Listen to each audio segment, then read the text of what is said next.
And action. 영상으로 보는 수소에너지 백과사전. 생명의 근원, 바다에서 수소를.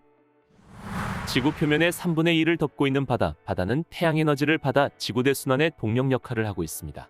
지구대 순환이란 수만 킬로미터에 걸쳐서 지속적으로 일어나고 있는 대기 운동으로 지구에서 벌어지는 여러 가지 상호작용에 아주 큰 영향을 미치고 있습니다.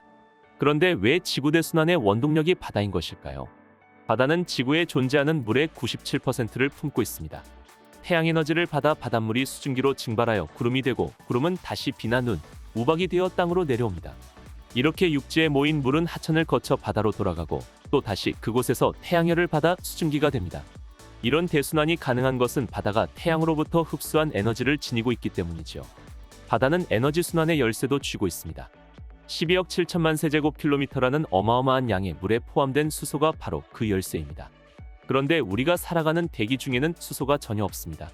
수소가 자연에 존재하는 경우는 다른 원자와 결합해 있을 뿐인데요. 예를 들어 물, 수증기, 메탄 등이 수소를 함유하고 있습니다.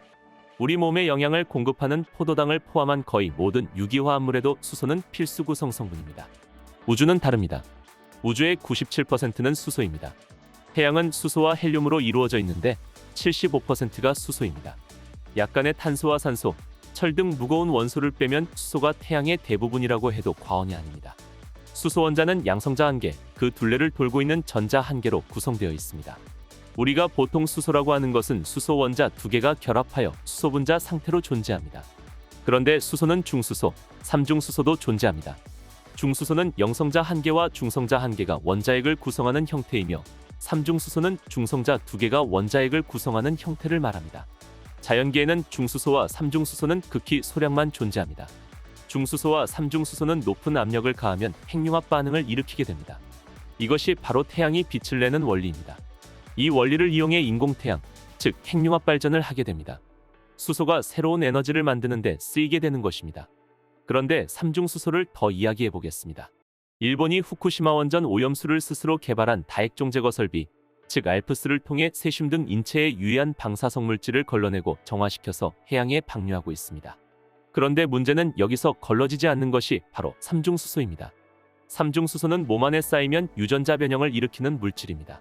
삼중수소 반감기는 12.3년으로 반감기가 되면 붕괴되면서 방사선인 베타선을 발출하면서 헬륨-3으로 변환합니다.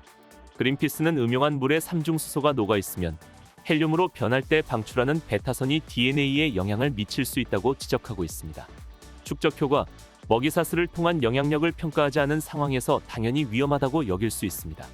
국민들의 우려에 대해 정부는 공감하고 정확한 해법을 내놓아야 할 것입니다. 앞서 말했다시피 수소는 대기 중에 존재하지 않습니다. 우리가 얻는 수소는 인공적으로 만들어진 수소로 자연 발생적으로는 얻을 수 없습니다. 물과 수증기, 메탄 등에서 수소를 분리해서 사용해야 합니다. 이때 싼 비용으로 수소를 얻는 것이 중요합니다. 이를 위한 다양한 연구개발이 이루어지고 있습니다. 이 연구개발이 참으로 중요합니다. 수소를 생산하는 기술은 결국 수소경제의 길로 도약할 수 있을 것인가를 좌우하는 기준이 될 것입니다. 바다는 지구대 순환의 보고이자 에너지를 만들어내는 원천입니다. 바람과 바다가 만들어내는 파도의 힘으로 전기를 생산하는 파력발전, 해류의 흐름을 이용한 조류발전, 달의 인력으로 생긴 조석간만의 차를 이용하는 조력발전, 얕은 바다와 수백 미터 깊은 바다의 10도씨에서 20도씨의 온도차를 이용한 해양온도차 발전도 있습니다. 심지어 민물과 바닷물이 만나는 곳에서 물속에 녹아있는 소금의 양, 즉 염분차를 활용해 삼투압 작용으로 물을 끌어올려 그 낙차의 힘으로 전기를 만드는 염분차 발전도 있습니다. 그리고 바다 자체를 이용한 발전 방식 외에 바다에 발전기를 세워 전기를 얻는 방식도 있습니다. 바다에 태양광 발전기를 설치하거나 풍력 발전기를 설치해 에너지를 얻기도 합니다. 그중 가장 대중적인 방식은 해상풍력 발전입니다. 우리나라에서는 한국남동발전과 두산에너빌리티가 제주 바다에 해상풍력 발전기 10기를 설치해 30kW 규모로 발전하고 있습니다. 전북 고창과 부안군 위도 해상에도 서남의 해상풍력 실증단지도 구축될 전망입니다. 바다가 왜 지구대 순환의 보고이자 에너지의 원천인지 오늘 잘 아셨겠죠? 바다를 통한 그린수소 생산이 대중화된다면 바다를 그린수소의 보고라고 해도 될 듯합니다. 바다와 수소 그리고 인류가 만나면 지속가능한 지구를 만들어갈 수 있습니다.